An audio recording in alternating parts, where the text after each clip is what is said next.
जय हिंद दर्शकों, मैं हूं जितेंद्र दीक्षित। जितेंद्र दीक्षित स्टोरीज में आपका स्वागत है। दोस्तों, मौसम चुनाव का चल रहा है। 2 महीने बाद ही देश में लोकसभा चुनाव होने वाले हैं और इस वक्त तमाम राजनीतिक पार्टियों के बीच मेलजोल का सिलसिला शुरू हो चुका है। जो गठबंधन है उनके बीच सीटों के बंटवारे को लेकर बैठकें हो रही हैं और आगे की रणनीति बनाने में तमाम पार्टियां जुट गई हैं। ऐसे में महाराष्ट्र की सियासत में एक सवाल पर चर्चा हो रही है। सवाल ये कि बीजेपी और राज ठाकरे के बीच क्या खिचड़ी पक रही है।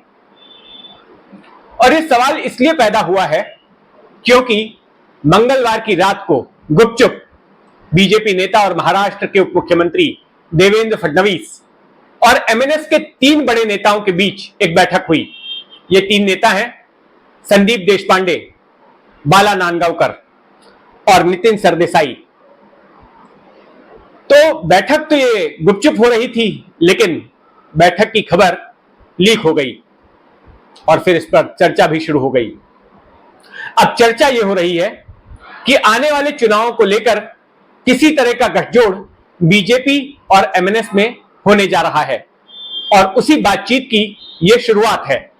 दरअसल 2005 में शिवसेना छोड़ने के बाद जब राज ठाकरे ने अपनी पार्टी बनाई महाराष्ट्र नवनिर्माण सेना यानी कि एमएनएस, तब से उन्होंने एकला चालो रे की नीति अपना रखी है, यानी कि अकेले ही चुनाव लड़ते हैं, किसी पार्टी के साथ गठबंधन नहीं करते आए हैं। शुरुआत में उन्होंने अपने चाचा बाला साहब ठाकरे की तरह पार्टी के लिए मुद्दा अपनाया मराठी माणूस का, महाराष्ट्रियन लोगों को न्याय दिलाने का। मराठी लोगों को महाराष्ट्र में रोजगार मिलना चाहिए, उनको आत्मसम्मान मिलना चाहिए और उनका यह मराठीवाद पर प्रांतीय विरोधी भी था। और उसी आक्रामक तरीके से एमएनएस ने अपना काम शुरू किया, जिस तरीके से 60 के दशक में बाला साहब ठाकरे की शिवसेना ने किया था। तब शिवसेना ने हमला किया था दक्षिण भारतीयों के ऊपर और राज ठाकरे की एमएनएस ने हमला किया उत्तर भारतीयों के ऊपर। तो इस तरह से प्रांतवाद की राजनीति के जरिए राज ठाकरे ने अपनी पार्टी की शुरुआत कर दी और 2009 में उन्हें इसका फायदा भी हुआ। 13 सीटें मिली, 13 विधायक उनके चुने गए। अब आप कहेंगे कि महाराष्ट्र में कुल 288 सीटें हैं और उनमें से 13 सीटें कोई बड़ा आंकड़ा नहीं है, लेकिन एक नई नवेली पार्टी के लिए यह आंकड़ा बड़ा था।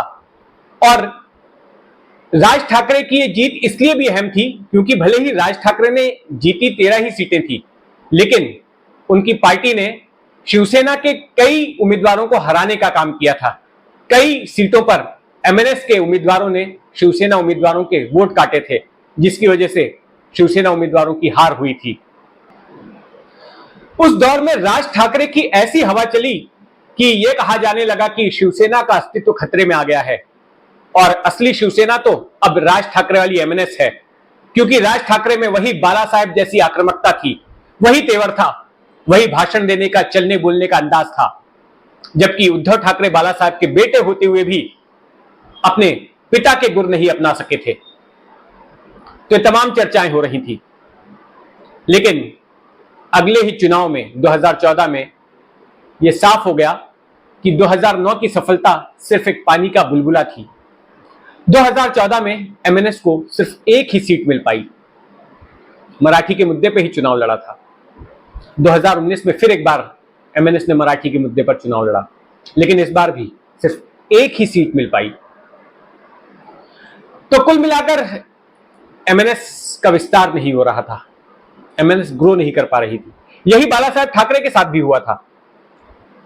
बाला साहब ठाकरे ने जब मराठीवाद का मुद्दा अपनाया था तो कुछ वक्त बाद उन्हें लगा कि यह मुद्दा जो है पार्टी को मुंबई या ठाणे के बाहर ग्रो नहीं होने दे रहा है, नहीं फैलने दे रहा है पार्टी को। अगर पार्टी को राज्यव्यापी या फिर राष्ट्रव्यापी पार्टी बनाना है शिवसेना को, तो ऐसे में कोई बड़ा मुद्दा अपनाना चाहिए। और फिर 80 के दशक में उन्होंने हिंदुत्ववाद को अपना लिया था और 1984 में मुंबई से सटे भिवंडी में जब हिंदू मुस्लिम दंगे हुए थे तो उसमें शिवसैनिकों ने जो भूमिका अदा की, उसके बाद तो शिवसेना के ऊपर एक कट्टर हिंदुत्ववादी पार्टी की मुहर लग गई। फिर 1989 में जब बीजेपी ने राम मंदिर के मुद्दे को जमीनी स्तर पर अपनाने का ऐलान किया तो उसके बाद शिवसेना भी साथ हो गई और हिंदुत्व के मुद्दे पर दोनों पार्टियों में गठजोड़ हो गया, जो कि करीब 3 दशकों तक रहा। और इस गठजोड़ का फायदा, इस हिंदुत्ववादी विचारधारा का फायदा शिवसेना को हुआ भी। 1995 में पहली बार शिवसेना का मुख्यमंत्री बना महाराष्ट्र में। तब राज ठाकरे भी कुछ उसी पैटर्न पर काम कर रहे हैं। उन्हें भी 2019 के बाद लगा कि आत्ममंथन करना चाहिए और आत्ममंथन करने के बाद उन्होंने भी तय किया कि अब वे भी हिंदुत्ववाद अपनाएंगे। तो 2020 की शुरुआत में राज ठाकरे ने भी मराठीवाद से आगे बढ़कर हिंदुत्ववाद का मुद्दा अपना लिया और अपने आप को एक हिंदुत्ववादी नेता साबित करने के लिए उन्होंने एक रणनीति बनाई और इस रणनीति के तहत उनके कार्यकर्ता उनको हिंदू जननायक कहने लगे। जैसे बाला साहब ठाकरे को हिंदू हृदय सम्राट कहते थे, वैसे ही राज ठाकरे को हिंदू जननायक कहने लगे। इसके अलावा उन्होंने एक और मुद्दा अपनाया,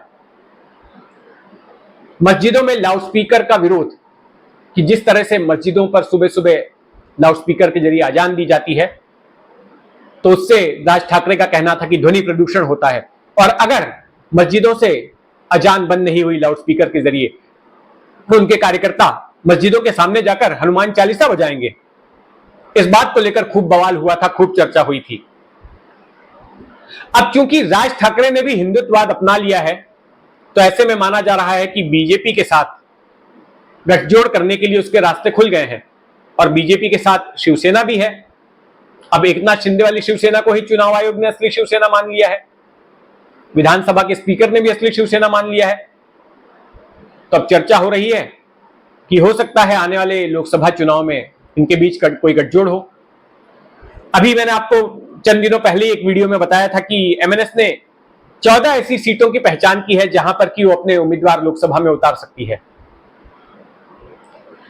तो हो सकता है कि इन 14 सीटों को लेकर किसी तरह की बातचीत हो, किसी सीट पर बीजेपी अपना उम्मीदवार ना खड़ा करे या एमएनएस ने जो उम्मीदवार तय किए हैं उनको वापस ले लें। वैसे आपको बता दें कि राज ठाकरे कभी लोकसभा चुनाव लड़ने के प्रति जो है उन्होंने ज्यादा दिलचस्पी दिखाई नहीं। 2014 में उन्होंने लोकसभा का चुनाव लड़ा जरूर था, लेकिन अपने उम्मीदवार सिर्फ शिवसेना के उम्मीदवारों के खिलाफ उतारे थे, बीजेपी के उम्मीदवारों के खिलाफ नहीं उतारे थे। अच्छा, यहां पर यह बताना भी दिलचस्प है कि भले ही 2014 में उन्होंने बीजेपी का विरोध नहीं किया था, यह कहते हुए कि वो मोदी का समर्थन कर रहे थे, लेकिन यही राज ठाकरे 2019 आते आते मोदी विरोधी हो गए और 2019 के लोकसभा चुनाव से पहले इन्होंने महाराष्ट्र में घूम घूम कर रैलियां की, जहां पर मोदी के पुराने बयानों को एक वीडियो स्क्रीन पर ये दिखाते थे और बताते थे कि मोदी की करनी और कथनी में कितना फर्क है। और उनका एक वाक्य बड़ा फेमस हो गया, लाओ रे तो वो वीडियो, लगाओ रे उस वीडियो को। लेकिन फिर होता यह है कि उनको एनफोर्समेंट डायरेक्टरेट ईडी का एक नोटिस आ जाता है, 8-9 घंटे उन्हें ईडी के दफ्तर में बिठाकर रखा जाता है और फिर मुहिम वहीं खत्म हो जाती है। लेकिन अब बीजेपी के साथ अच्छे रिश्ते हैं राज ठाकरे के। कई बार राज ठाकरे और देवेंद्र फडणवीस एक साथ मंच पर दिखाई पड़े हैं। उन्होंने पिछली दिवाली को देवेंद्र फडणवीस को भी अपने घर पर आमंत्रित किया था। एकनाथ शिंदे के साथ में अच्छे रिश्ते हैं। तो हो सकता है कि अगर लोकसभा चुनाव ना भी लड़े इस बार राज ठाकरे, तो इसी साल विधानसभा के भी चुनाव होने हैं, उनको लेकर किसी तरह की बातचीत हो सकती है। लेकिन जो भी हो, कुछ खिचड़ी राज ठाकरे और बीजेपी के बीच जरूर पक रही है और हमारी उस पर नजर रहेगी। आप भी अपनी नजर बनाए रखें जितेंद्र दीक्षित स्टोरीज पर और इस खबर के बारे में आपका क्या सोचना है कमेंट बॉक्स में जरूर लिखें। और अगर आपने अब तक इस चैनल को सब्सक्राइब नहीं किया है तो सब्सक्राइब कर लें। जय हिंद।